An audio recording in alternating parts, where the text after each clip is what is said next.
আসসালামু আলাইকুম। গতকালকে শ্রীলঙ্কার বিপক্ষে ওয়ানডে সিরিজের প্রথম ম্যাচটি বাংলাদেশের জন্য একটি বাজে অভিজ্ঞতার ম্যাচ ছিল, একটি বাজে ম্যাচ ছিল এবং অধিনায়ক মিরাজ হিসাবেও একটি বাজে তিক্ত অভিজ্ঞতায় পড়ছেন মিরাজ।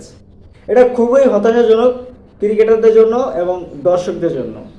প্রশ্ন উঠেছে বাংলাদেশের ক্রিকেটের মান নিয়ে। 100 রানে যখন 1 উইকেট, তখন 105 রানে 7 উইকেট।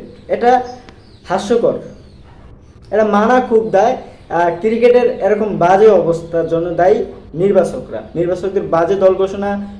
খেলোয়াড়দের ভিতর একটু ধৈর্য নাই। যখন অল্প রানে ম্যাচটা ঠিক, তখন খেলোয়াড়দের এত তাড়াহুড়া কিসে ছিল? 100 রানে 1 উইকেট, 106 রানে 8 উইকেট।